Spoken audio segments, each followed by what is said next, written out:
تصوف کو ہمیشہ محبت کی راہ کہا گیا ہے، وہ راستہ جس میں ہر سانس، ہر لفظ، ہر خاموشی میں خالق کی یاد بستی ہے۔ ہمارے دور میں بہت کم شخصیات ایسی ہیں جنہوں نے اس راستے کو اتنی گہرائی سے جانا ہے جتنی عابدہ پروین نے، جو صوفی موسیقی کی ملکہ کہلاتی ہے۔ ان کے لیے موسیقی کوئی فن نہیں، وہ کہتی ہیں موسیقی میرے لیے تفریح نہیں، یہ میری عبادت ہے۔ صوفی کلام کا ہر سر محبوب حقیقی کی طرف پکار ہے۔ جب وہ گاتی ہیں تو یوں محسوس ہوتا ہے جیسے آواز صرف ان کی نہیں بلکہ کسی عظیم، کسی لامحدود ہستی کی طرف سے آ رہی ہو۔ وہ اکثر یاد دلاتی ہیں جب میں گاتی ہوں تو میں نہیں رہتی، کلام عابدہ پروین کا نہیں، یہ تو رب کی طرف سے آنے والی آواز ہے۔ ایسے لمحوں میں آواز محض ایک وسیلہ بن جاتی ہے، یاد کا ایک ذریعہ۔ عابدہ پروین کی موسیقی اس یقین میں جڑی ہوئی ہے کہ فن کا مقصد داد و تحسین نہیں۔ وہ کہتی ہیں صوفی موسیقی کا مقصد شہرت یا داد وصول کرنا نہیں، اس کا مقصد دل کو جگانا ہے۔ یہ بیداری صرف جذباتی کیفیت نہیں، یہ روح کی صدا ہے جو اپنے اصل گھر کو یاد کرتی ہے۔ ان کے الفاظ صدیوں کی صوفیانہ فلسفے کا نچوڑ ہیں۔ محبوب ہر جگہ ہے، جب آواز محبت میں بلند ہوتی ہے تو وہ اسی تک پہنچتی ہے۔ ان کے لیے گانا ایک محبت کا عمل ہے، اور محبت کی کوئی سرحد نہیں ہوتی، یہ روح سے رب تک جاتی ہے، جو بظاہر جدا ہیں انہیں جوڑ دیتی ہے، اور جو ابتدا سے جڑے ہیں انہیں ظاہر کر دیتی ہے۔ ان کو سننا ایسا ہے جیسے یاد دلائی جائے کہ موسیقی بھی عبادت ہو سکتی ہے، فن بھی وہ دعا بن سکتا ہے جس میں صرف اخلاص مطلوب ہے۔ لیکن عابدہ پروین کبھی اس طاقت کو اپنا کمال نہیں سمجھتی۔ وہ عاجزی سے کہتی ہیں اولیاء کا کلام پروردگار کی آواز ہے، میں تو صرف ایک وسیلہ ہوں جس کے ذریعے یہ بہتا ہے۔ یہی عاجزی سچی عبادت کی پہچان ہے کہ خود کو عطا کا مالک نہیں، محض ایک وسیلہ سمجھا جائے۔ ان کی محفلوں میں فضا بدل جاتی ہے۔ محترمہ عابدہ پروین فرماتی ہیں جب دل محبت میں ایک ہو جائیں تو محفل عبادت گاہ بن جاتی ہے، اور جنہوں نے ان کی محفلیں دیکھی ہیں وہ جانتے ہیں کہ واقعی وہ جگہ مقدس ہو جاتی ہے۔ آنسو بہتے ہیں، دل نرم ہو جاتے ہیں، اور ہر روح کو جیسے روشنی چھو لیتی ہے۔ وہ اپنی آواز کو اپنی زمین سے بھی جوڑتی آئی ہیں۔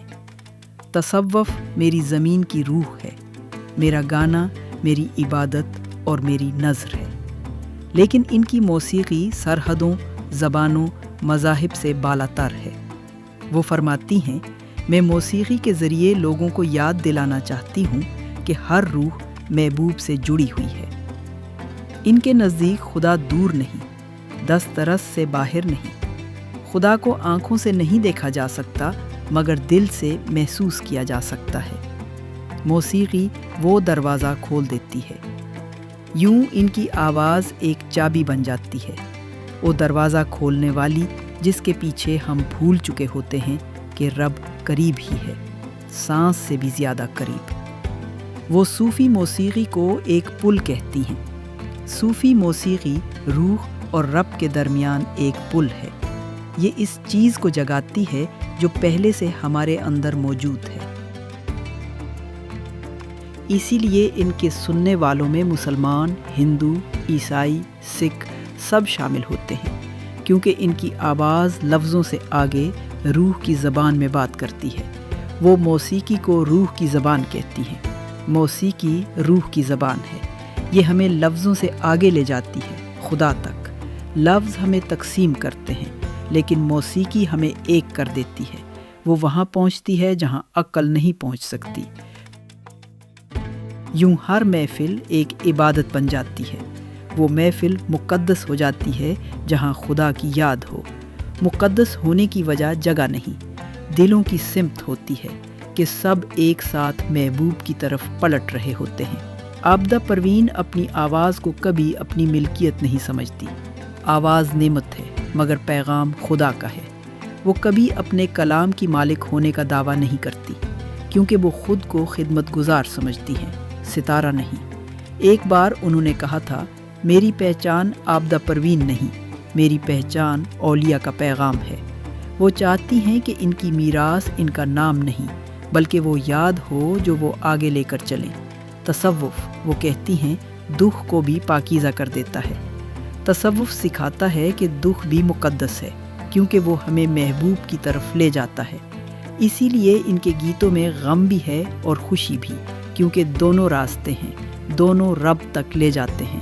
ایک بار انہوں نے فرمایا، محفل آئینہ ہے، جب میں گاتی ہوں تو میں اپنی روح کو دوسروں کے دلوں میں خدا کو تلاش کرتے دیکھتی ہوں۔ شاید یہی وجہ ہے کہ ان کی موسیقی اتنی گہری لگتی ہے، کیونکہ یہ فن نہیں، مشترکہ تلاش ہے۔ آخر میں وہ موسیقی کو دریا کہتی ہیں۔ ساری موسیقی دریا ہے، مگر صوفی موسیقی اپنے منبع خدا کی طرف واپس بہتی ہے۔ وہ منبع محبوب حقیقی ہے، ہر روح کی آخری منزل۔ ان کے ذریعے ہمیں یاد رہتا ہے کہ تصوف کوئی فلسفہ نہیں، جینے کا طریقہ ہے۔ یہ یاد کا فن ہے، ہر سر، ہر سانس، ہر لمحے کو دعا بنا دینے کا۔ ان کی آواز آج بھی دنیا میں گونج رہی ہے، تفریح نہیں بلکہ ایک دعوت کی صورت میں۔